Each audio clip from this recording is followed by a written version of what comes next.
Hello and welcome all. This is Learning Locus and this is lecture about common errors. हमारे सामने एक incorrect sentence है, पहले इसमें इनकरेक्टनेस ढूंढेंगे फिर इसको सही करेंगे। My house is elder than your house. My house is elder than your house. यहाँ पे गलती कहाँ पर है? तो गलती है एल्डर के पास। एल्डर नहीं होता है, यहाँ पे होता है older. My house is older than your house. हम सीखेंगे कि कहाँ पर एल्डर का प्रयोग करते हैं और कहाँ पर ओल्डर का, और एल्डर का प्रयोग करते हैं तो क्या सावधानी बरतते हैं।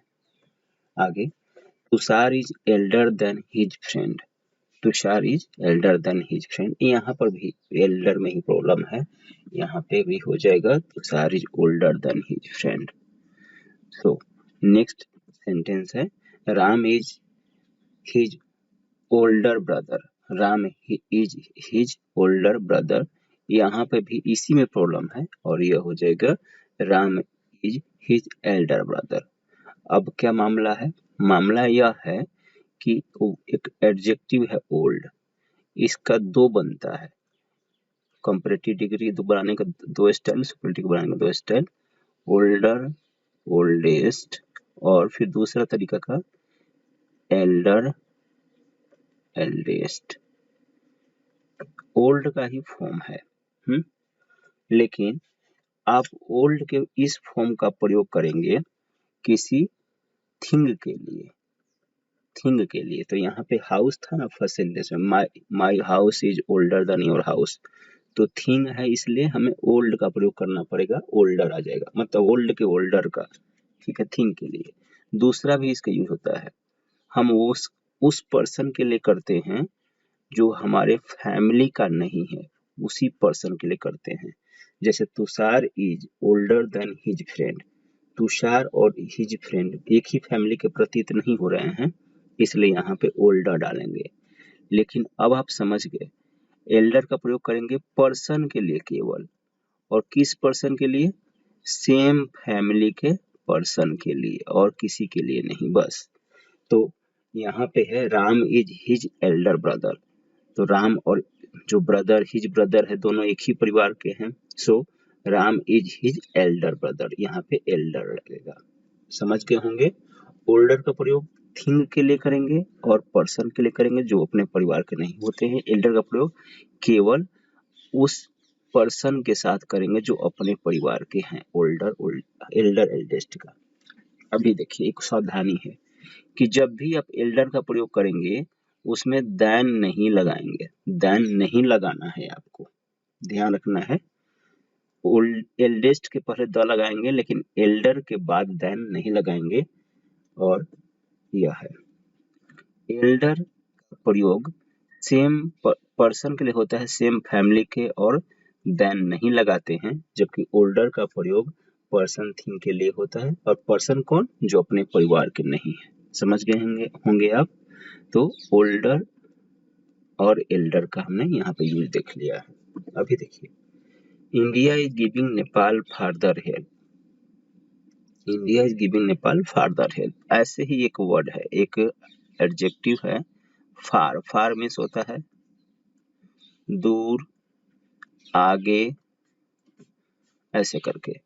तो इसका दो तरह से बनता है, एक बनता है फर्दर, फर्देस्ट, और दूसरा बनता है फारदर, फारदेस्ट। तो आप देख रहे हैं फारदर, फारदेस्ट जो है, ये फार, फारदर, फारदेस्ट, यह क्या करता है? दूरी के लिए होता है। और फार, फर्दर, फर्देस्ट, यहाँ पे यह जो होता है, यह होता है आगे के मीनिंग में। आगे मतलब समय, चाहे प्लेस, कुछ भी कहिए, आगे शब्द के लिए होता है। So India is giving Nepal further help. Further मतलब दूर तो होगा नहीं, यहाँ पे क्या हो जाएगा? फर्दर। फर्दर मतलब कि अब नेपाल की सहायता इंडिया करेगा, आगे नेपाल की सहायता इंडिया करने वाला। ऐसे ही Patna is further from Delhi than Lucknow, और यहाँ पे दूरी की बात आ रही है तो फर्दर नहीं होगा, यहाँ पे हो जाएगा फारदर। होप आप समझ गए होंगे कि किधर फर्दर का, किधर फारदर का प्रयोग करते हैं। कोई डाउट हो तो कमेंट से पूछिएगा। हिंदी लिख दिया है फर्दर का और आगे, फार्दर का और दूर। तो फर्देस्ट का क्या होगा?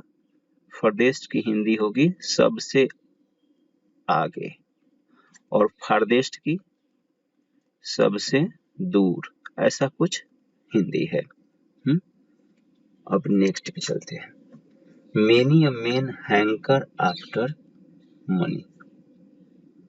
Many a man hanker after money, आपने सिंटेक्स में पढ़ा है, ऐसे सिंटेक्स का लेक्चर तो प्रेजेंट ही नहीं किया। एनीवेज, मेनी के बाद जो नाउन होता है वह सिंगुलर और जो वर्ब होता है वह सिंगुलर, दोनों सिंगुलर होते हैं मेनी के बाद। और मेनी की हिंदी होती है अनेक। हिंदी अनेक है, नाउन सिंगुलर और वर्ब सिंगुलर दोनों होते हैं। तो ऊपर क्या लिखा, मेनी के बाद मेन और फिर नाउन प्लूरल और वर्ब भी प्लूरल लिखा था, इसलिए करेक्ट कर दिया है, अभी कर देंगे आप। Many a persons lives in India. Many के बाद क्या करेंगे, पर्सन्स तो होगा नहीं, मेनी अ पर्सन और फिर लिव्स, ठीक है, लिव्स इन इंडिया, ये करेक्ट हो गया और यही एक्सप्लेनेशन ही है। मेनी और needs both singular noun and verb, मतलब सिंगुलर नाउन और सिंगुलर वर्ब का यूज होता है मेनी के साथ, याद रखिएगा। हिंदी बता दिया अनेक, हिंदी क्या हो जाएगी, many a man hanker after money, मतलब अनेक लोग पैसे के पीछे रहते हैं, ललायत रहते हैं, ऐसा कुछ। Ram's illness is very heavy. अभी देखिए, आपको मैं इशारा कर देता हूँ, एक वर्ड है हेवी और दूसरा है सीरियस, तो आप अब समझ गए, इलनेस तो सीरियस ही होता है ना, हेवी क्या, हेवी तो कोई वस्तु होती है भारी हल्की, सो यहाँ पे हेवी नहीं होगा, यहाँ पे होगा Ram's illness is very serious, यहाँ पे ये हो जाएगा। फिर they had a heavy quarrel, heavy quarrel, यहाँ पे भी आप समझ ही गए, हेवी नहीं होगा, यहाँ पे सीरियस होगा। तो क्या कहानी है, हेवी मतलब भारी और सीरियस मतलब गंभीर। तो बीमारी तो भारी नहीं होती है, आप भारी अगर बोलते हैं तो गलत बोलते हैं, गंभीर होती है, सीरियस रहेगा। झगड़ा भारी नहीं होता है, झगड़ा गंभीर होना है। तो इस तरह से यहाँ तक पहुंचे हैं। Next, Ram is 5 years smaller than Meera. Ram is 5 years smaller than Meera. अभी देखिए, स्मॉलर का मतलब क्या होता है, स्मॉल मतलब छोटा, बिग मतलब बड़ा, और स्मॉल बिग क्या होता है, साइज होता है ना, साइज होता है। यहाँ पे तो एज है 5 years, एज तो छोटा बड़ा मतलब स्मॉल बिग नहीं होता है, एज होता है या तो यंगर या ओल्डर एल्डर, एज तो यही होता है। तो यहाँ पे क्या करेंगे हम, Ram is 5 years younger than Meera, younger करेंगे। फिर Meera is 5 years bigger than Ram, अब तो आप कर सकते हैं यहाँ पे older than Ram. Smaller and bigger indicate size, ये साइज को सूचित करते हैं दोनों, जबकि यंगर और ओल्डर जो वर्ड होता है एज को सूचित करता है। It has grown into a beautiful youth, Preet person का नाम है, एक सुंदर युवक बन गया है। आप जानते हैं ब्यूटीफुल तो लड़की के लिए होता है, ये तो गलत है ना, हैंडसम होना चाहिए। It has grown into a handsome youth, ध्यान रखेंगे, आप कहीं ग्रोन इनटू है तो ब्यूटीफुल लग जाएगा, सही हो जाएगा, समझ सोचिएगा। हैंडसम पर्सन मेल के साथ और ब्यूटीफुल फीमेल के साथ। Hema is grown into a handsome girl, यहाँ पे भी आप गलती समझ गए हैं, एक बहुत ही छोटी सी गलती है, Hema is grown into a beautiful girl. तो यहाँ पे लिख दिया, ब्यूटीफुल वीमेन के साथ यूज करते हैं और हैंडसम मेन के साथ यूज करते हैं। ध्यान, आपको है पहले से ही, लेकिन आपको विचलना नहीं है। अभी Hema is one of the taller girls in the class, यहाँ पे गलती किधर दिख रही है, गलती यहाँ पर है, टॉलर नहीं होता है, जिधर वन ऑफ आ गया ना उसके बाद जो आता है एडजेक्टिव वह सुपरलेटिव डिग्री में आता है, ये याद रखिएगा, यही रूल है, एक्सप्लेनेशन में भी ये लिखा मिलेगा।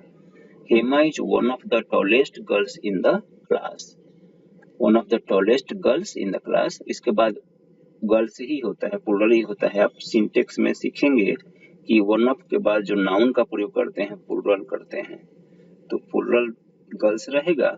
और अभी सीखा आपने कि वन ऑफ के बाद अगर एडजेक्टिव का प्रयोग करते हैं तो सुपरलेटिव डिग्री में ही करते हैं। कर दिया। तो नेक्स्ट वाली, Jayesh is one of the more intelligent boy. More intelligent boy मतलब एक कंपैरेटिव डिग्री है। क्या करेंगे आप? सुपरलेटिव कर देंगे। Jayesh is one of the most intelligent boy. Boys, यहाँ भी बॉय पढ़ दिया था, बॉयज ही होगा। क्या हुआ? Adjectives after one of is generally superlative degree in superlative degree, ये ध्यान रखना है आपको। मोर I work more I learn, ये ऐसा सेंटेंस सुना ही नहीं है आपने, ऐसा सुना है the more I work the more I learn. एक देखिए हिंदी इसकी क्या होती है, जितना अधिक मैं काम करता हूँ उतना अधिक मैं सीखता हूँ। ठीक है, हिंदी एक लिख रहा हूँ, जितना अधिक मैं पढ़ाता हूँ कमा उतना ही अधिक मैं सीखता हूँ। इसका कैसे बनाएंगे? जितना अधिक मैं पढ़ाता हूँ तो करेंगे द मोर से, द मोर आई टीच, जितना अधिक मैं पढ़ाता हूँ, हो गया। उतना ही अधिक तो द मोर आई लर्न, उतना ही अधिक मैं सीखता हूँ। आप समझ गए? द मतलब द मोर है इधर और दो मोर है इधर, फिर है पढ़ाता हूँ का और फिर सीखता हूँ का। The more I teach the more I learn, structure ऐसे ही होता है। द मोर शुरू में, कमा देकर फिर द मोर शुरू में, और फिर जो बातें कहनी है कहते रहिए। अगर जितना ही वह रोता है उतना ही वह मारता है तो the more he weeps the more he beats. देख रहे हैं आप? तो ऐसा स्ट्रक्चर का याद रखिएगा। एक और स्ट्रक्चर है, अलग स्ट्रक्चर है। देखिए नेक्स्ट सेंटेंस है, older Ram gets happier he is. Older Ram gets happier he is, इसका होगा the older Ram gets the happier he is. इसकी भी हिंदी होती है, राम जितना ही बूढ़ा होता है उतना ही खुश होता है। ऐसा करके हिंदी है। एक दो सेंटेंस का प्रैक्टिस आप कर सकते हैं इस पे। एक्सप्लेनेशन क्या है? द प्लस कंपैरेटिव डिग्री, फिर डॉट दिया है, बीच में कुछ लिखा रहेगा, फिर द प्लस कंपैरेटिव डिग्री। इस स्ट्रक्चर का सेंटेंस होता है तो वह कहता है कि दो काम साथ में, मतलब दो बदलाव साथ में हो रहा है। जितना ही मैं पढ़ाता हूँ उतना ही सीखता हूँ, पढ़ाने का और सीखने का एक साथ प्रतीत हो रहा है। तो ऐसे को हम दिखाते हैं द प्लस कंपैरेटिव डिग्री, फिर द प्लस कंपैरेटिव डिग्री के स्ट्रक्चर से, जो ऊपर का स्ट्रक्चर है, अच्छा है दूसरा स्ट्रक्चर है। यहाँ यही प्रतीत होता है कि दोनों चेंजेस हो रहे हैं एक साथ। इसके लिए इस स्ट्रक्चर का प्रयोग करते हैं। आप एक दो स्ट्रक्चर का प्रैक्टिस करिएगा। Thank you very much.